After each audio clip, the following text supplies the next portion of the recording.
Baik, puji Tuhan. Salam sejahtera dalam kasih Tuhan Yesus Kristus. Shalom Elohim. Puji Tuhan. Masih ada semangat.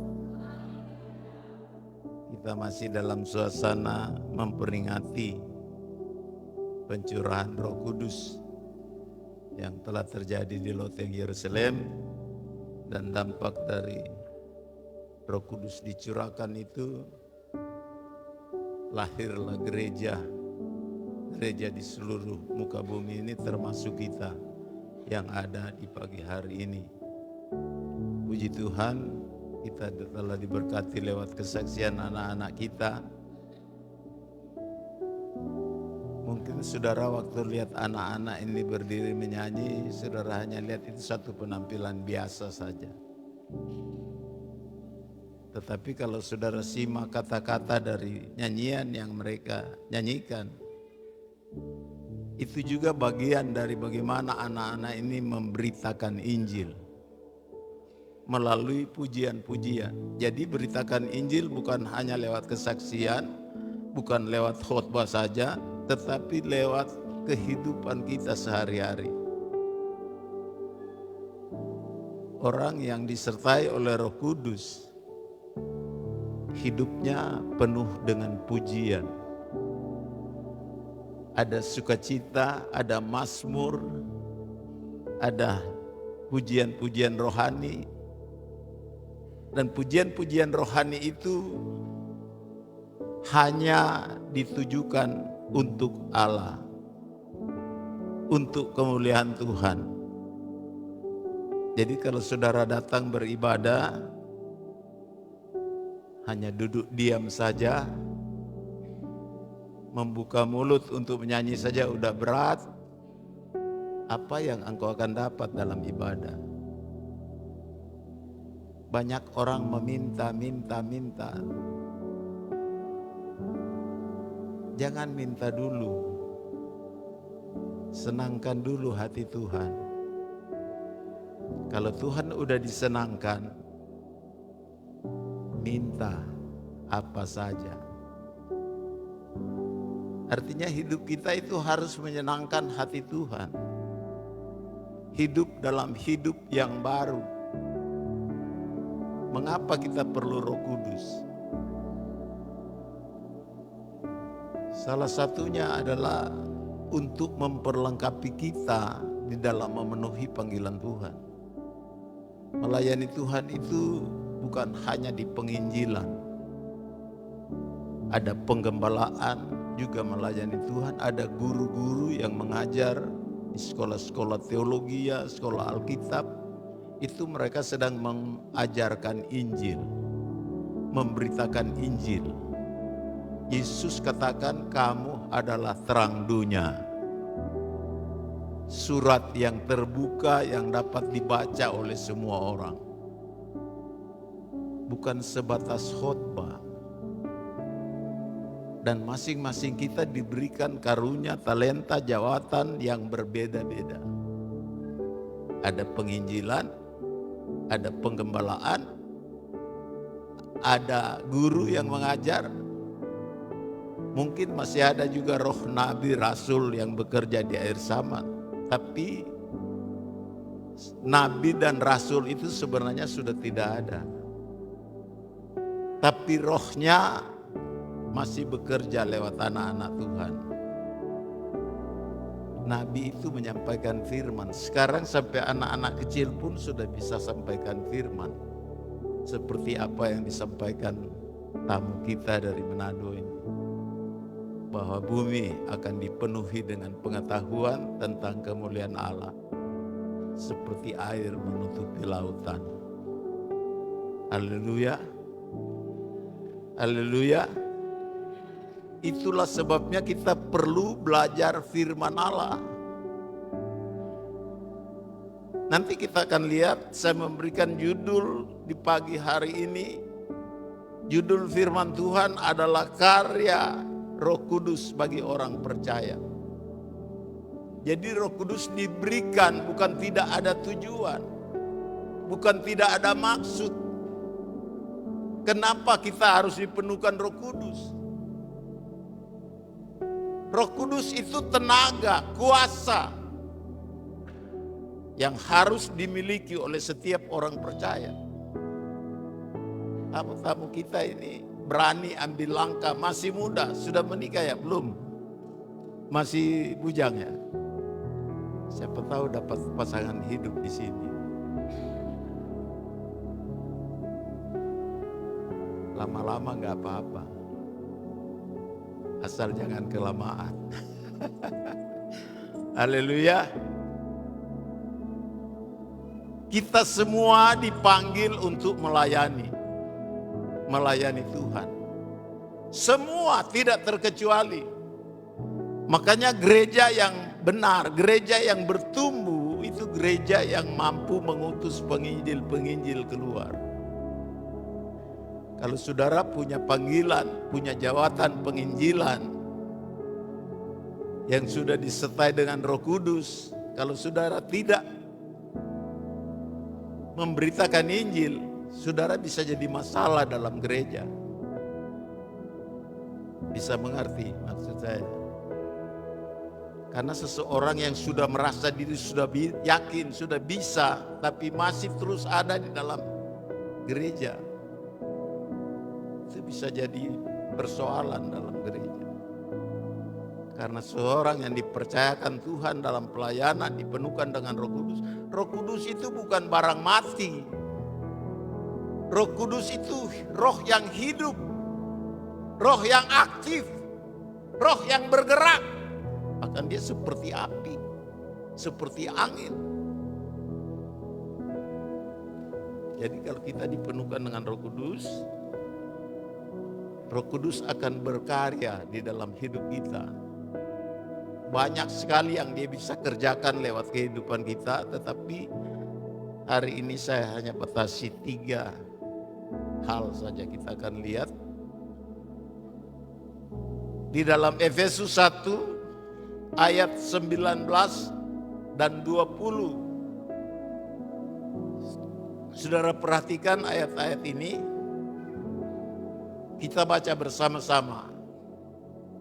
Efesus 1 ayat 19 dan ayat yang ke-20. Demikian firman Tuhan, 2, 3. Dan betapa hebat kuasanya bagi kita yang percaya, sesuai dengan kekuatan kuasanya, dengan membangkitkan dia dari antara orang mati dan mendudukkan dia di sebelah kanannya di sorga. Sampai di situ saja. Roh Kudus itu adalah kuasa yang Allah berikan, Allah curahkan di dalam hati manusia. Jadi kalau Roh Kudus dicurahkan di dalam hati, berarti Roh Kudus ini ada di dalam. Kalau Roh Kudus ada di dalam, hidup kita pasti berubah. Karena Roh Kudus bukan diam, dia berkarya di dalam hidup kita. Dialah yang mendorong saudara dan saya pagi hari ini untuk ada di hadapan Tuhan dalam ibadah. Roh Kudus yang menggerakkan. Roh Kudus juga yang menggerakkan kedua anak muda dari Manado ini untuk ada di Agas. Kalau dipikir-pikir di hari-hari ini masih muda tapi punya hati untuk orang-orang yang ada di pedalaman. Kalau bukan pekerjaan Roh Kudus itu tidak mungkin terjadi. Karena dunia menawarkan hal-hal yang menggiurkan keinginan daging khususnya bagi anak-anak muda di hari-hari ini. Untuk mengambil langkah keputusan ikut Tuhan aja udah berat, apalagi mau menginjil. Kita topang kedua anak ini supaya betul-betul kehadiran di sini bukan hanya karena disuruh yayasan, tapi betul-betul dipimpin oleh Roh Kudus. Agar ada hasil, bukan hanya sekedar bawa laporan ke yayasan, tapi ada hasil, ada jiwa-jiwa yang dimenangkan. Ada jiwa-jiwa yang belum dengar Injil bisa dengar Injil yang menyelamatkan mereka. Dan ini sebenarnya bukan hanya tugas dari dua anak muda ini, itu adalah tugas gereja. Itu adalah tugas kita. Jangan jadi orang Kristen yang hanya pentingkan dirinya sendiri. Kita harus mampu melihat sampai ke ujung bumi. Tidak ada haleluya. Kita harus mampu melihat jauh melebihi titik berkat yang kita pikirkan dalam mengiring Tuhan. Banyak orang berpikir ikut Tuhan itu pasti diberkati secara jasmani. Tapi kalau hidup tidak sesuai dengan keinginan Tuhan, bukan berkat yang kita dapat, masalah. Karena ikut Tuhan, hamba Tuhan harus berprinsip, asal ada makan, asal ada pakai, cukup. Ini prinsip seorang hamba Tuhan. Jadi tempat pelayanan itu bukan ladang bisnis. Bukan ladang untuk cari popularitas, cari nama, cari muka. Bukan, saudara. Saudara ada di sini untuk membekali diri dengan firman Allah supaya saudara punya bahan. Untuk apa? Saudara jadi berkat di luar. Bukan hanya jago di dalam gereja, tapi bagaimana saudara bisa memenangkan jiwa. Roh Kudus diberikan supaya kita menjadi saksi Kristus mulai dari Yerusalem, Yudea, Samaria sampai ke ujung bumi. Ini tujuan Tuhan memperlengkapi saudara dengan Roh Kudus. Dikatakan betapa hebat kuasanya bagi kita yang percaya. Pernahkah saudara merasakan kehebatan dari Roh Kudus itu? Ada Roh Kudus bekerja dalam hidup kita, kita akan melihat perkara-perkara besar Allah kerjakan dalam diri kita. Ada mujizat. Ada perbuatan-perbuatan Allah yang luar biasa. Jadi Roh Kudus itu adalah kuasa yang hebat. Dan ini Tuhan curahkan untuk semua manusia di akhir zaman ini. Tergantung saudara mau terima atau tidak, siap atau tidak. Banyak orang ingin dipenuhkan dengan Roh Kudus, tapi lupa bahwa setiap orang yang dipenuhkan dengan Roh Kudus, dia dilantik menjadi bait Allah. Bait suci, bait yang kudus. Firman Allah katakan, bukankah, tidak tahukah kamu bahwa kamu adalah bait Roh Kudus? Jadi tempat tinggalnya Roh Kudus. Roh Kudus itu adalah pribadi Allah sendiri, ada di dalam diri saudara dan saya. Kalau itu ada dalam saudara, saudara akan dibuat menjadi semangat. Bagaimana ibadah, masih semangat? Kita baru lewati doa 10 malam. Bagaimana kita nikmati hadirat Allah. Tapi tidak cukup sampai di situ, kita dilantik oleh Tuhan.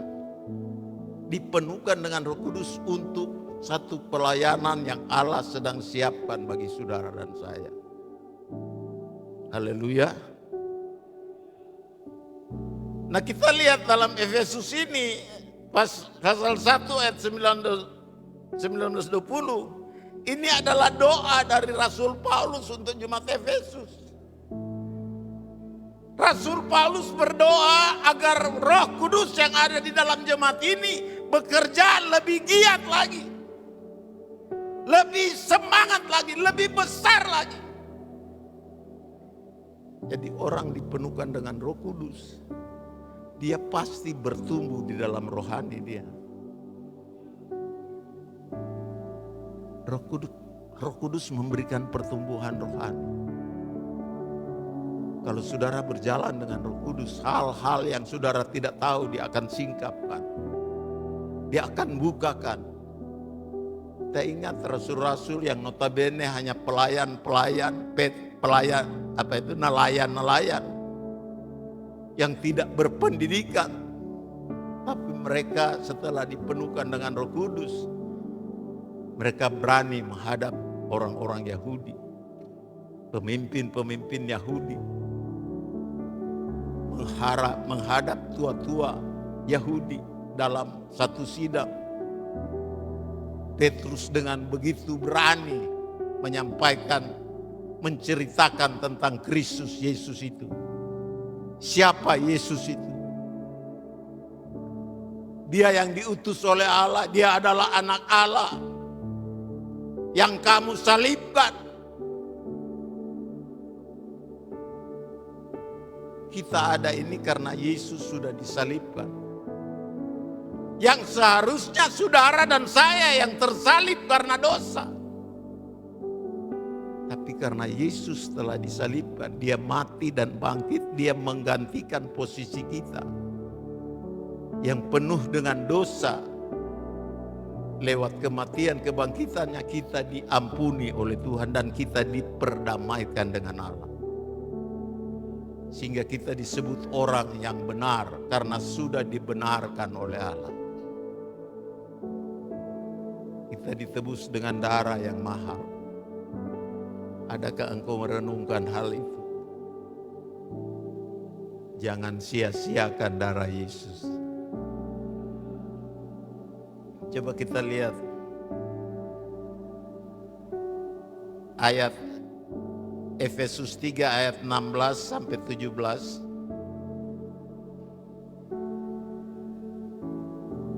Efesus 3 ayat 16-17, saudara perhatikan di sini firman Allah katakan, aku berdoa supaya Ia menurut kekayaan kemuliaannya menguatkan dan meneguhkan kamu oleh Roh-Nya di dalam batinmu. Sehingga oleh imanmu Kristus diam di dalam hatimu dan kamu berakar serta berdasar di dalam kasih. Jadi saudara perhatikan, ini adalah doa Rasul Paulus. Aku berdoa supaya Ia menurut kekayaan kemuliaannya menguatkan dan meneguhkan kamu oleh Roh-Nya.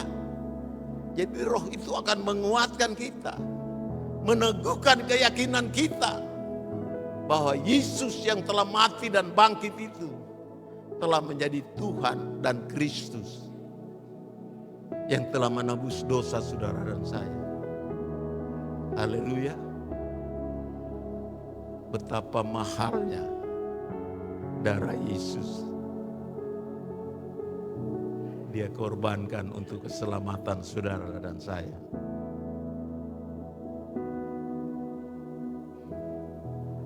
Jadi kuasa Roh Kudus itu adalah kuasa yang hebat, yang berkarya di dalam kehidupan orang percaya. Apa karya Roh Kudus dalam hidup saudara sebagai orang percaya? Yang pertama kita lihat Roma 8 ayat 10 dan 11, coba kita tampilkan.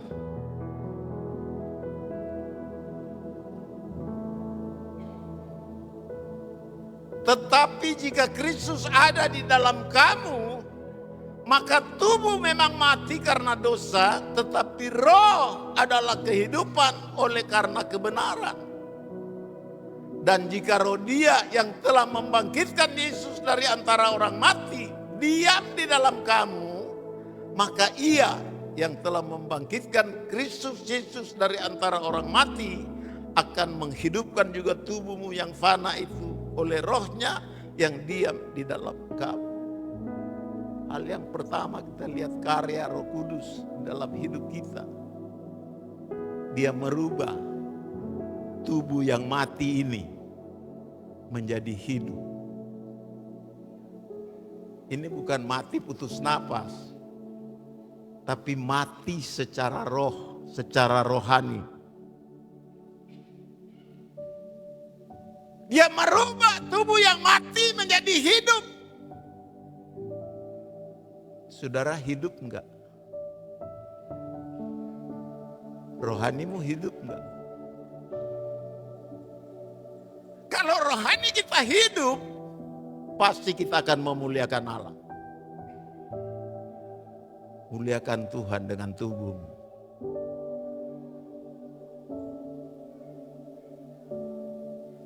Apapun yang saudara lakukan, baik perkataan, tindakan, perbuatan, kita harus menjadi orang yang memuliakan Tuhan. Itu karya Roh Kudus dalam hidup kita. Yang tadinya kita menyembah berhala, sekarang kita menyembah Yesus. Asmat ini paling banyak orang menyembah patung. Firman Allah katakan seperti bagaimana patung, seperti itu juga dia. Tidak mendengar, tidak bicara. Adakah patung bisa bicara? Adakah patung bisa mendengar? Adakah patung bisa mengerti keadaanmu? Kita punya Yesus yang hidup. Dia mengerti keadaan saudara. Dia mendengar doa saudara dan saya. Haleluya. Dia melihat saudara. Dia ada bersama kita pagi ini di tempat ini. Dialah yang punya firman ini. Saya hanya hamba yang dipercayakan untuk menyampaikan kepada saudara. Dia ada. Lihat dengan iman bahwa pagi hari ini ada Yesus bersama kita. Dia yang memberikan kekuatan, yang meneguhkan iman saudara. Makanya perhatikan firman, karena dengan mendengar, membaca firman, iman kita menjadi kuat. Iman kita timbul. Hari-hari ini kita harus mempertahankan iman. Kita ada di penghujung tahun, penghujung zaman. Tidak ada lagi zaman selain sesudah zaman Roh Kudus ini. Hanya ada satu zaman. 1000 tahun damai. Kita akan ada bersama Yesus. Belum di sorga, masih di bumi. Tapi sudah tidak ada iblis yang mengganggu. Kita akan hidup 1000 tahun damai di muka bumi ini. Tetapi bukan bumi yang seperti ini yang sudah rusak. Allah merestorasi kembali bumi yang baru untuk Dia datang dan kita akan memerintah bersamanya dalam 1000 tahun damai. Kenapa damai? Karena iblis sudah dirantai, iblis sudah diikat sebelum 1000 tahun damai. Sebentar lagi iblis akan ditangkap, diikat dan dimasukkan ke dalam lubang yang dalam. Ini firman Allah katakan. Makanya tidak heran kalau kejahatan manusia semakin meningkat. Itu sebabnya orang yang dipenuhkan dengan Roh Kudus, Rasul Paulus berdoa supaya mereka dikuatkan, diteguhkan iman mereka, supaya tidak goyah saat kesusahan-kesusahan itu datang.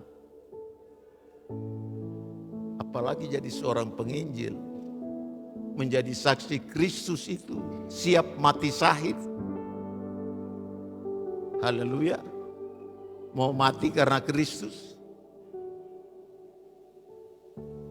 Tidak ada haleluya. Bagaimana saudara mau melayani? Mau pikul salib? Pikul salib itu sampai mati. Haleluya. Mati daging.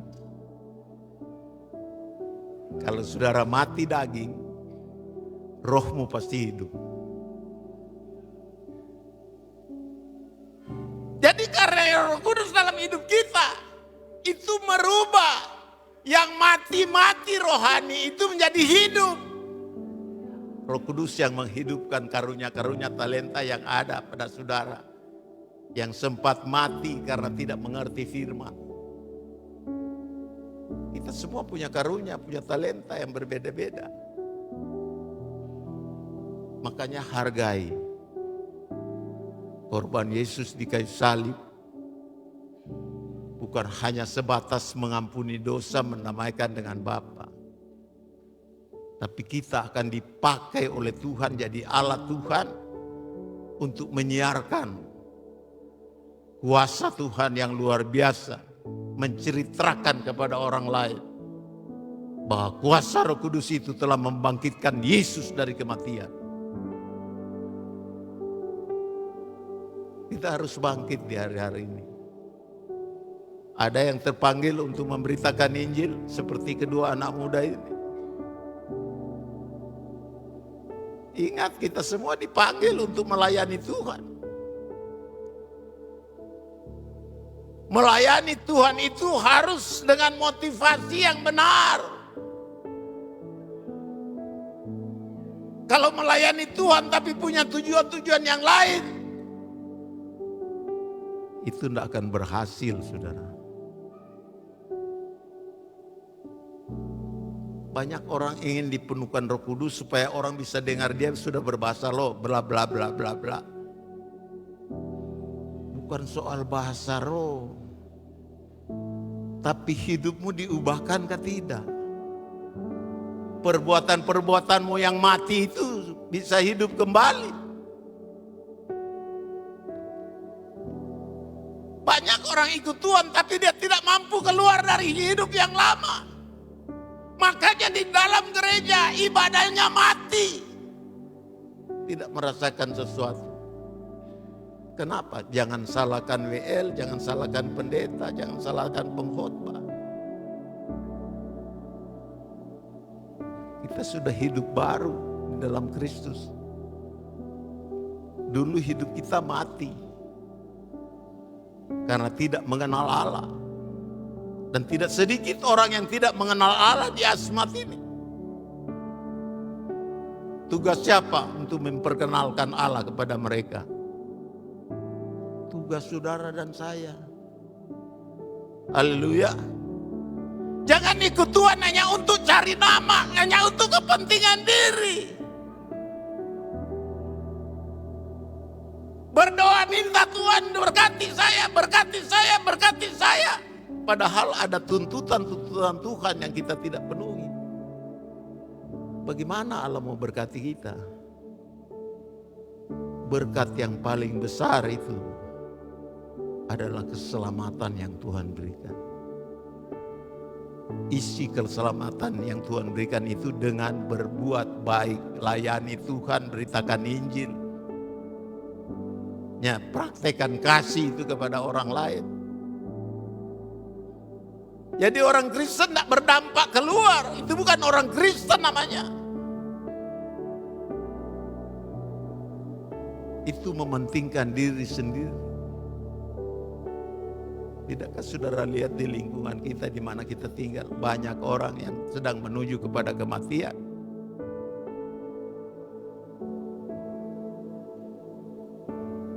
Sadar nggak akan hal ini? Jadi kedua hamba Tuhan ini datang mengingatkan kembali saya. Masih fokus enggak? Masih fokus kepada jiwa-jiwa enggak? Atau sudah kepada pemenuhan kepentingan diri kita? Yesus tahu apa yang ada di dalam hati kita. Mau dipakai Tuhan? Kita harus mau, sebagai orang Kristen itu harus mau dipakai oleh Tuhan. Kalau mau dipakai oleh Tuhan, jangan lagi iblis pakai saudara. Haleluya. Tinggalkan dosa. Karena Allah yang panggil ke saudara, Allah yang setia, dia adalah Allah yang kudus. Dia memberikan Roh Kudus dalam diri kita. Karena Roh Kudus itu adalah pribadinya Allah sendiri. Tidak mungkin Roh Kudus berdiam di tubuh yang berdosa ini.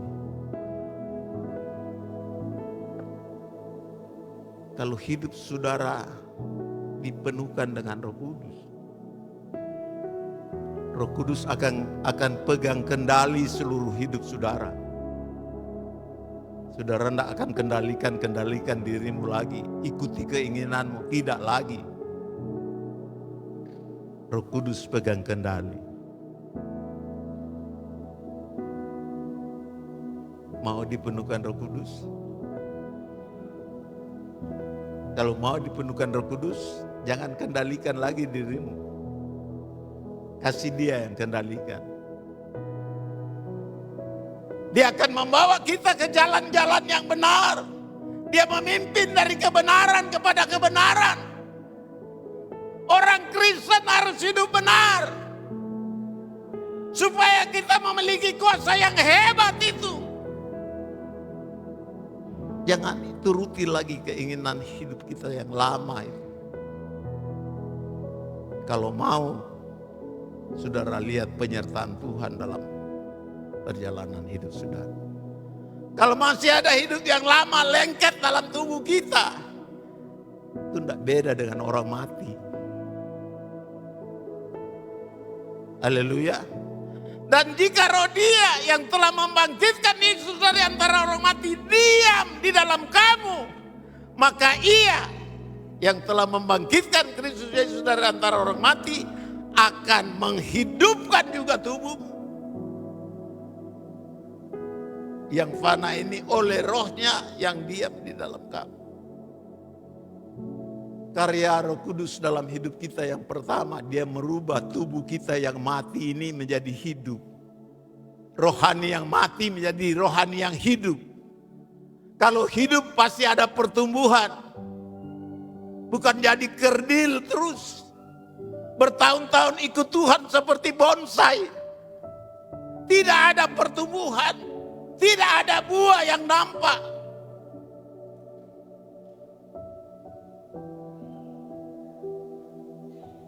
Pelayanan itu harus mendatangkan hasil. Jiwa-jiwa datang kepada Tuhan. Kita bersyukur 13 tahun lalu hanya 9 orang di jemaat ini. Yang saya mulai pelayanan di sini hanya itu. Sekarang yang terdaftar kemarin, saya minta data dari Pak Westrin. Yang terdaftar itu 108 kakak. Ini bukan jemaat kecil. Ini jemaat besar. Tapi kalau ini bisa terjadi bukan karena Pak Gembala, ini karena pekerjaan Roh Kudus. Haleluya. Dan nanti tahun depan seperti apa lagi? Kita setiap tahun membaptis orang. Tahun ini saja sudah berapa? Hampir 20 yang dibaptis. Orang Asmat berapa yang dibaptis? Lebih banyak dari orang pendatang. Jadi pelayanan itu harus mendatangkan jiwa-jiwa. Makanya motivasi kita harus benar di hadapan Tuhan. Karena Roh Kudus diberikan untuk merubah hidup kita. Yang tadinya tubuh kita berbuat dosa, sekarang lewat tubuh ini kita memuliakan Tuhan. Menyanyi, melompat, bertepuk tangan, mengekspresikan pekerjaan Roh Kudus dalam hidup kita. Lewat itu pujian-pujian. Yesusku luar biasa. Tapi jangan hanya di mimbar, tunjukkan keluar bahwa Yesus yang saudara percayai, Dia adalah Tuhan yang luar biasa. Roh Kudus itu roh yang hebat. Dia akan mengerjakan hal-hal yang luar biasa dalam diri saudara dan saya. Itu karya Roh Kudus. Haleluya. Coba kita lihat Roma 6 ayat 6.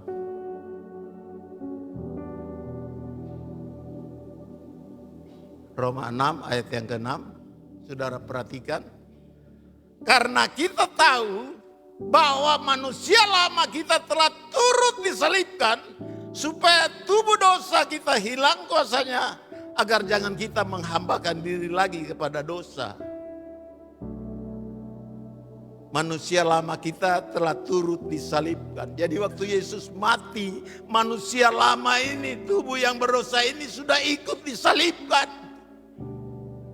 supaya tubuh dosa kita hilang kuasanya.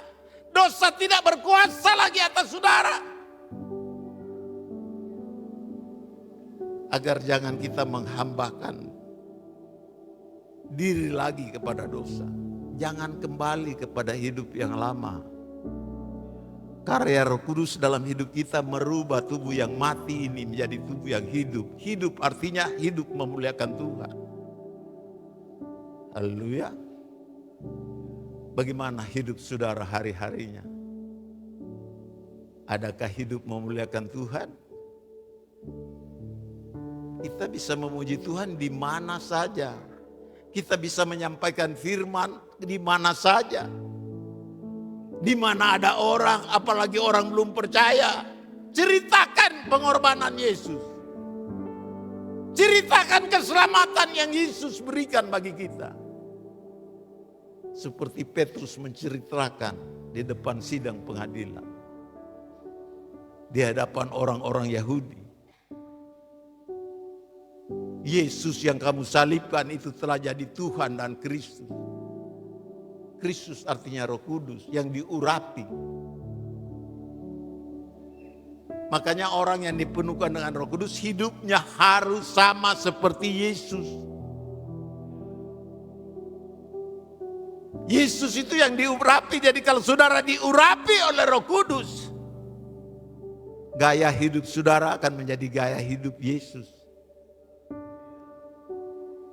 Tutur kata saudara itu tutur kata yang mendamaikan orang lain.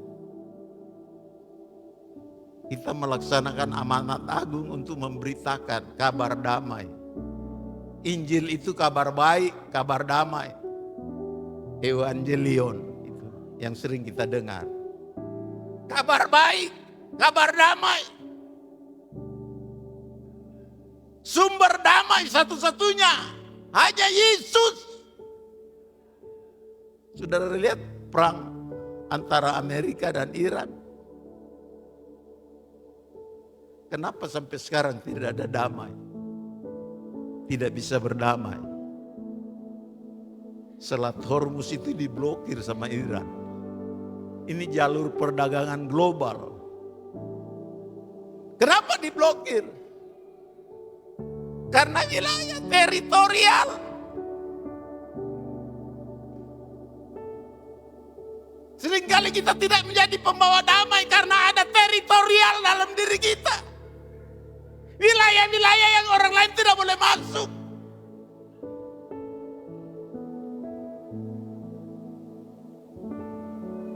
Masing-masing kita ada aturan-aturan dalam diri kita. Teritorial itu hukum. Negara berhak menjaga wilayahnya. Diblokir sama Iran. Kenapa mereka blokir? Karena hak teritorial. Tidak akan bisa ada damai. Saudara mau hidup damai? Lepaskan Selat Hormuzmu. Tidak akan ada damai selama engkau masih nyaman dalam wilayahmu. Orang lain tidak boleh masuki. Bukankah Yesus sudah masuki hidup saudara? Dia telah taruh Roh Kudusnya di dalam hati saudara. Seharusnya hak-hak kita mati. Kenapa kita tidak bisa jadi berkat? Karena mempertahankan harga diri. Ikut Tuhan, hak kita tuh mati. Kalau masih kita pertahankan hak, tidak akan ada damai. Mau damai? Izinkan Allah melewati Selat Hormuzmu. Itu pasti damai. Tapi kalau kita mempertahankan posisi kita, areal kita, tradisi kita, budaya kita,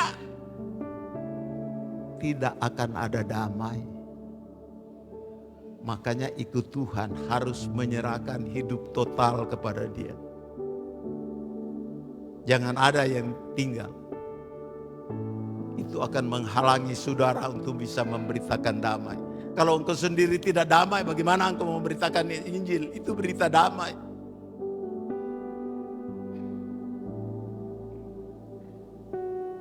Tuhan mati di kayu salib, bangkit untuk mendamaikan kita dengan Allah.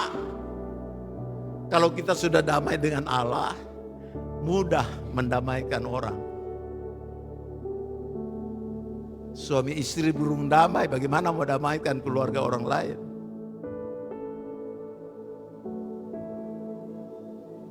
Haleluya. Hamba-hamba Tuhan majelis belum damai, bagaimana mau menangkan orang lain? Berita apa yang diberitakan?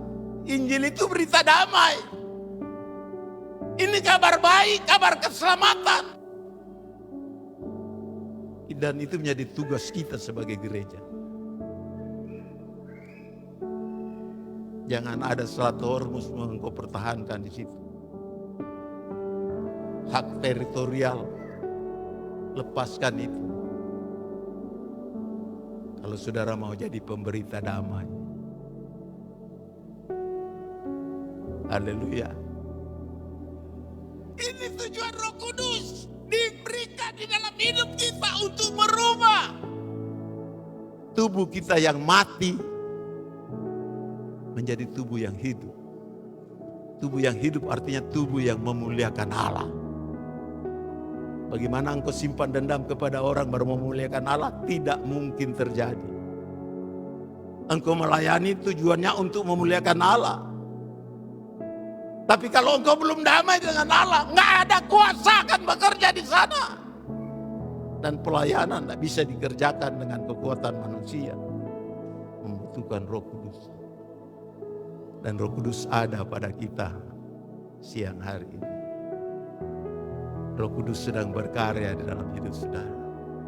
Untuk merubah tubuh kita yang mati atau tubuh kita yang lama, yang penuh dosa. Dia rubah supaya menjadi tubuh kemuliaan. Tubuh kita hidup lagi. Roh kita hidup lagi.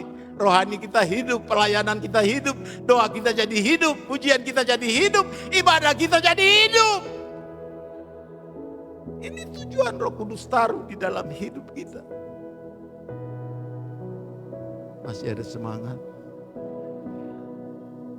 Saudara sedang menikmati hadirat Allah pagi hari ini. Saya sangat merasakan kehadiran Tuhan. Saya tidak tahu saudara. Jangan sampai kita ditolak di hadapan Tuhan. Saya sebagai gembala hanya ingatkan. Kita yang sudah terima Yesus, hidup kita sudah diubah oleh Tuhan. Yang tadinya mati tidak bisa melayani, sekarang hidup, pelayanan saudara jadi hidup. Haleluya. Yang kedua, karya Roh Kudus dalam hidup orang percaya. Itu menjadikan kita lebih unggul dari yang lain. Prestasi kita di atas rata-rata. Itu harus nampak. Kita lebih unggul dari yang lain. Ada contoh-contoh dalam Alkitab. Coba saudara lihat Daniel pasal 6 ayat 4. Kitab Daniel pasal 6 ayat 4.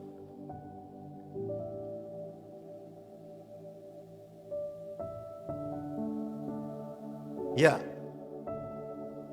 Kemudian para pejabat tinggi dan wakil raja itu mencari alasan dakwaan terhadap Daniel dalam hal pemerintahan, tetapi mereka tidak mendapat alasan apapun atau suatu kesalahan, sebab ia setia dan tidak ada didapati suatu kelalaian atau sesuatu kesalahan padanya. Ayat di atasnya, sebelum ayat ini.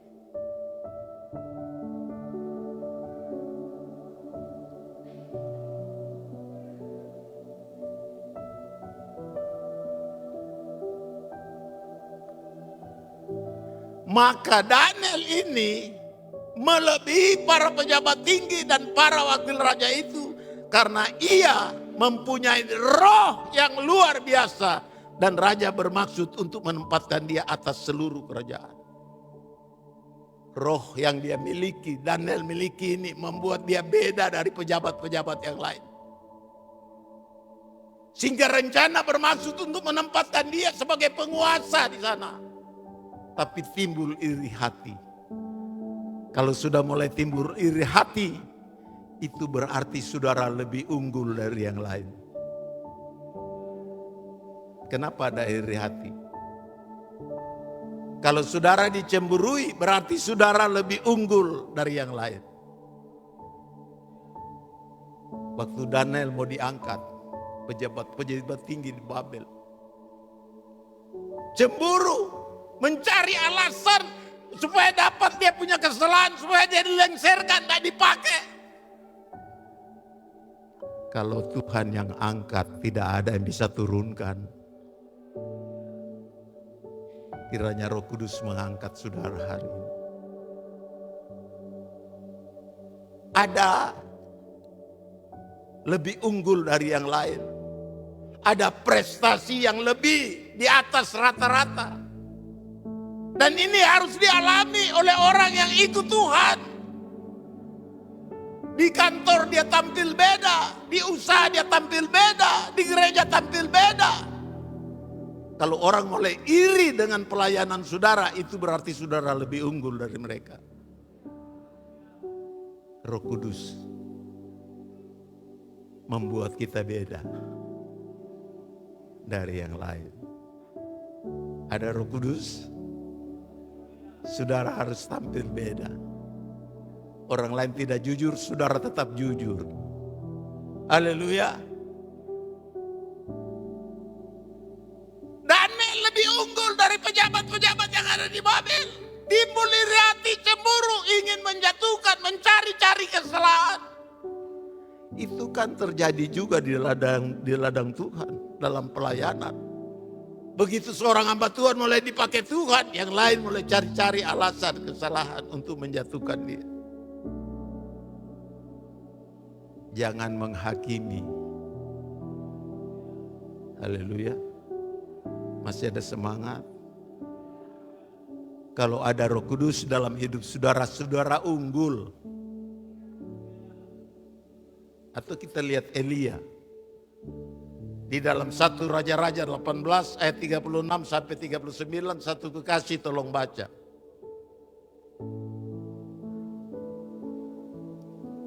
1 Raja-Raja 18 ayat 36 sampai 39, Bapak Thomas Pasong berdiri dan baca.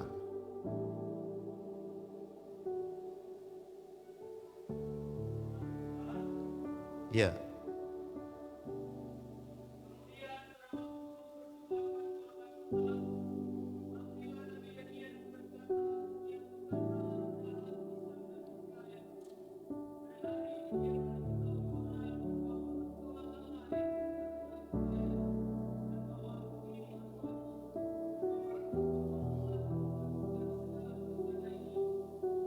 Terus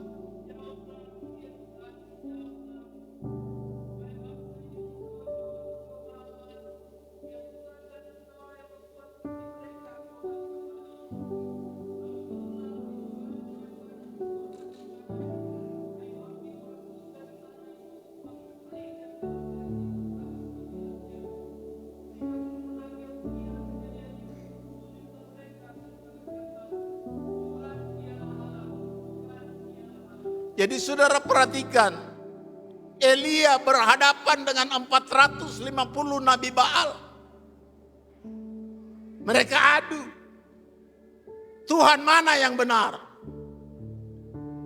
Elia kasih kesempatan tuh Nabi-Nabi Baal, 450, bikin mezbah, bikin korban di atas, dan berdoa minta api turun untuk membakar ini.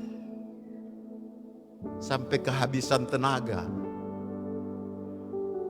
Tuhan nyara nabi-nabi palsu ini tidak datang, tidak turunkan api. Dan kita lihat Elia, seorang nabi. Dia berdoa api turun membakar korban yang dipersembahkan. Kenapa? Kita tahu Elia terkenal dengan Roh Kudus. Waktu dia mau naik ke surga, Elisa minta 2 bagian roh dari Elia. Roh Elia ada seorang hamba Tuhan yang dipimpin oleh Roh Allah menghadapi 450 nabi-nabi Baal. Elia menang, dia unggul. Kenapa? Dia punya Tuhan lebih unggul dari Tuhan-tuhannya orang dewa-dewa. Saudara punya Tuhan unggul dari segala Tuhan, apapun yang disebut Tuhan di bawah kolong langit ini.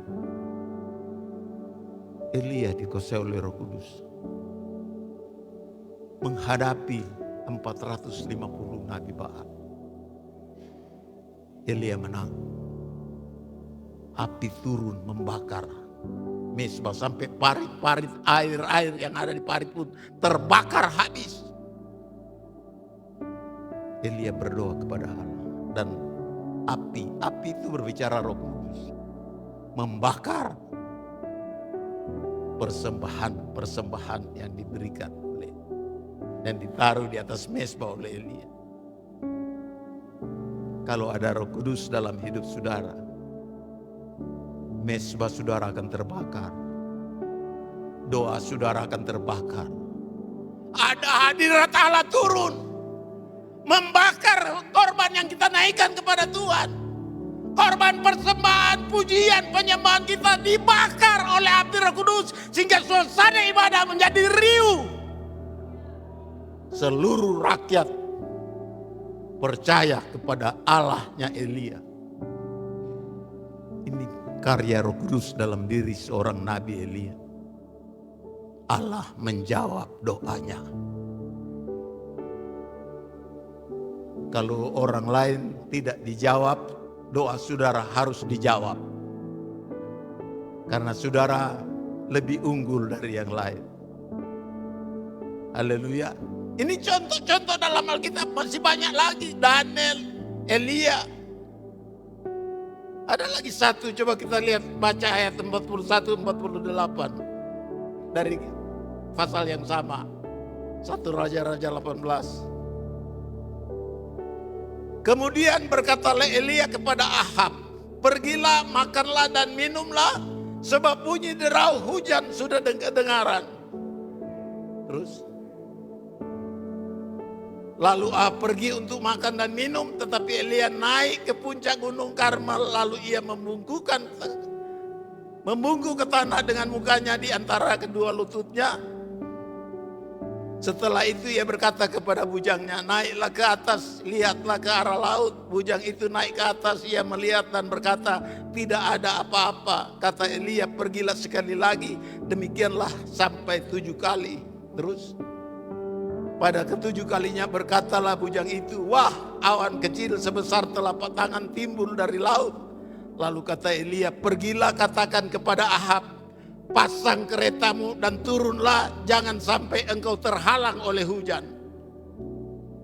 Maka dalam sekejap mata langit menjadi kelam oleh awan badai, lalu turunlah hujan yang lebat. Ahab naik kereta lalu pergi ke Yisril. Terus, tetapi kuasa Tuhan berlaku atas Elia. Ia mengikat pinggangnya dan berlari mendahului Ahab sampai ke jalan yang menuju ke Yisril. Saudara lihat, Ahab pakai kereta karena dia seorang raja.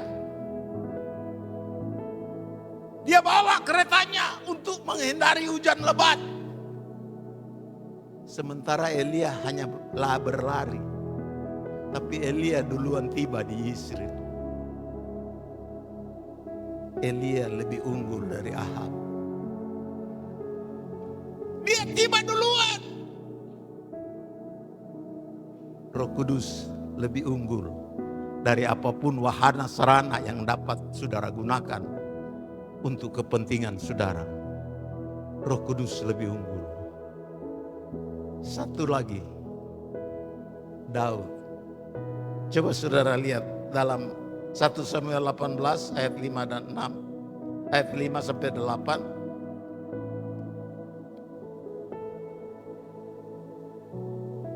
Satu Samuel 18 Daud maju berperang dan selalu berhasil kemana juga Saul menyuruhnya.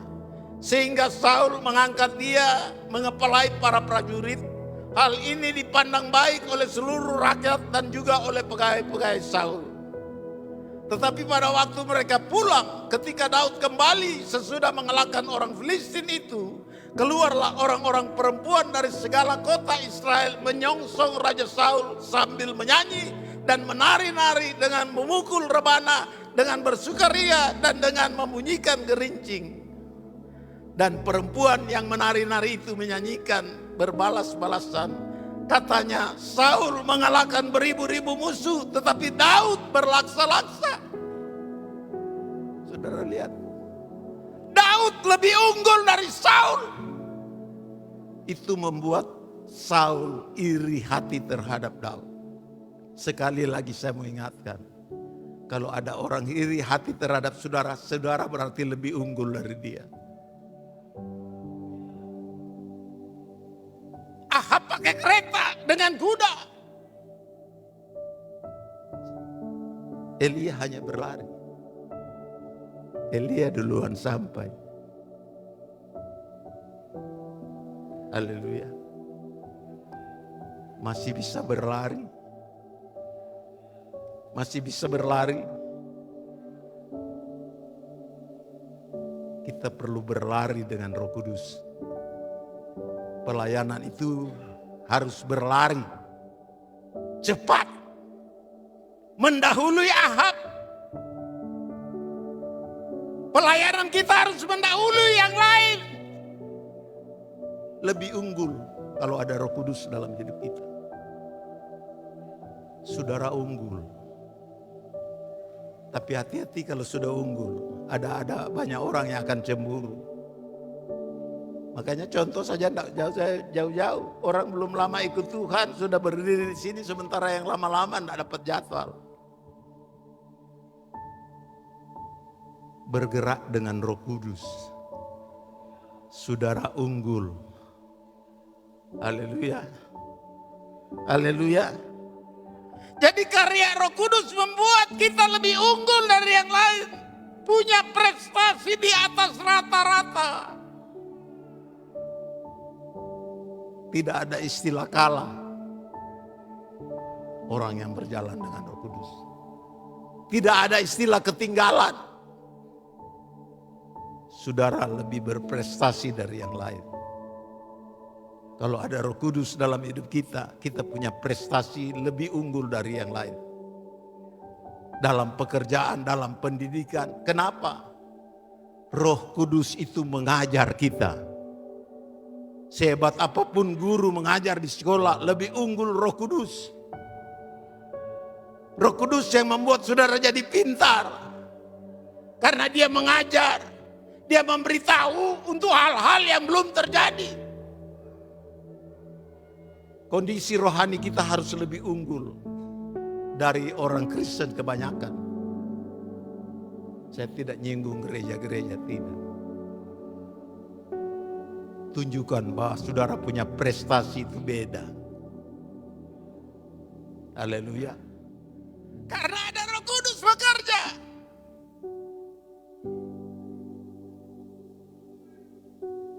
Di Wamena saya pernah diminta untuk memperbaiki satu mesin.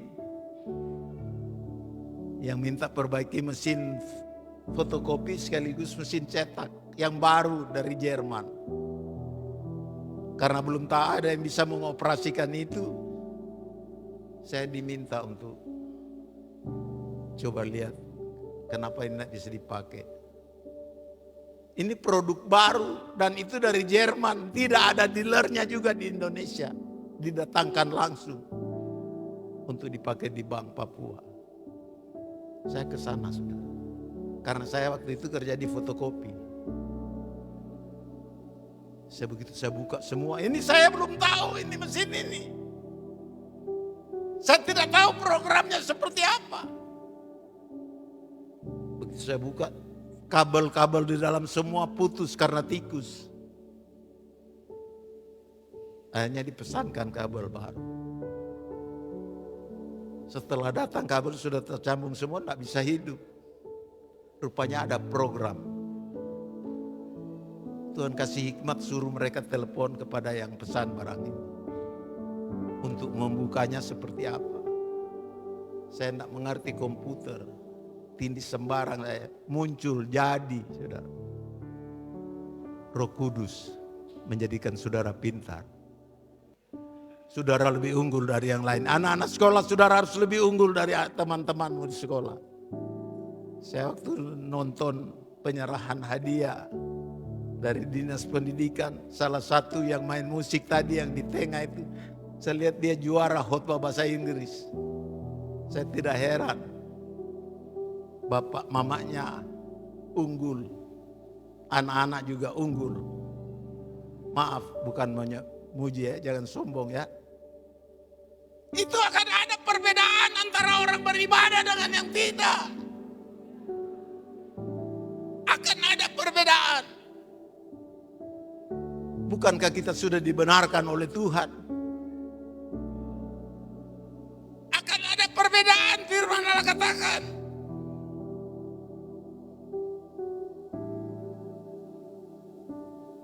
Coba kita lihat Roma 8 ayat 37.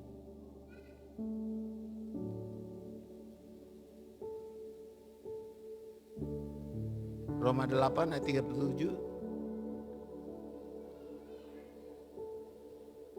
Ya, atau kita baca sama-sama 2, 3. Tetapi dalam semuanya itu kita lebih daripada orang-orang yang menang oleh Dia yang telah mengasihi kita. Jadi saudara lihat, kita unggul. Tetapi dalam semuanya itu kita lebih daripada orang-orang yang menang. Yang membuat kita menang adalah Roh Kudus. Masihkah Roh Kudus berkarya dalam hidup saudara? Yang terakhir, yang ketiga. 3 ini saja. 2 Korintus 5 ayat 17. Kali ini saya tidak jelaskan panjang karena sudah sering kita baca ayat ini.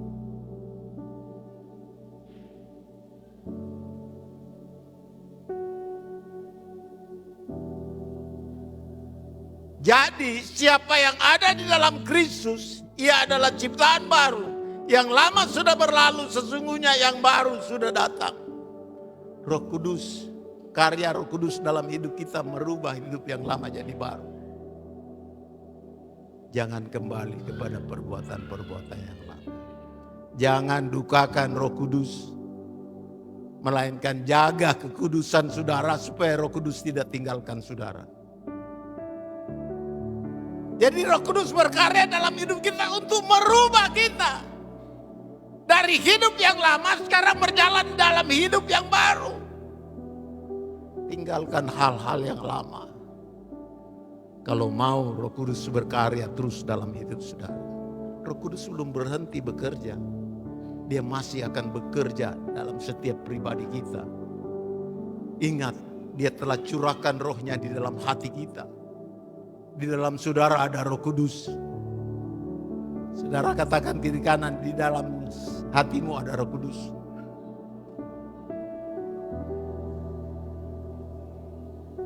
Di dalam kamu ada Roh Kudus. Di dalam saya juga ada Roh Kudus. Kalau tanpa Roh Kudus tidak mungkin saya bisa membuka ayat-ayat Allah, firman Allah di pagi hari ini. Pekerjaan Roh Kudus mengubah hidup saudara. Yang lama jadi baru. Itulah karya Roh Kudus dalam hidup kita. Makanya jaga hidup tetap kudus. Tinggalkan hidup yang lama, tinggalkan kegelapan. Agar Roh Kudus berkarya di dalam hidup kita terus menerus. Ayat terakhir, Amsal 4 ayat 18-19.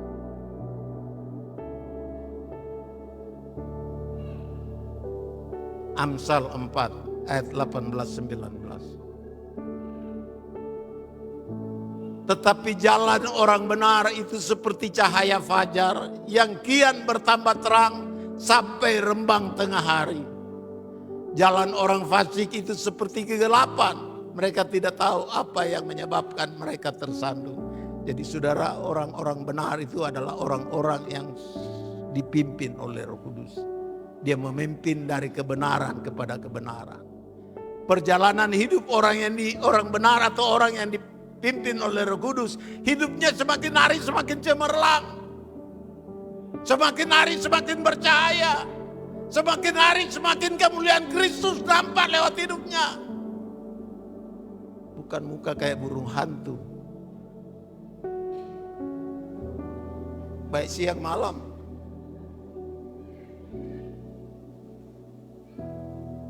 Mulai senyum kelihatan. Tidak mau dibilang burung hantu. Orang Pentakosta kok tapi hidup wajahnya kayak burung hantu. Dia hanya keluar waktu malam, siang dia tidur. Kita harus bercahaya sampai rembang tengah hari, sampai sempurna. Dan itu hanya bisa terjadi kalau Roh Kudus memimpin kita. Haleluya. Haleluya. Masih ada semangat. 3 hal ini saudara ingat dalam khotbah hari ini. Jadi karya Roh Kudus dalam hidup kita, dia merubah tubuh yang mati menjadi hidup. Karya Roh Kudus bagi kita, dia memberikan keunggulan lebih dari yang lain. Dan yang ketiga, memampukan kita meninggalkan hidup yang lama. Dan kita berjalan dalam hidup yang baru. Tuhan Yesus berkati kita semua. Mari kita bangkit berdiri, pemain musik mari.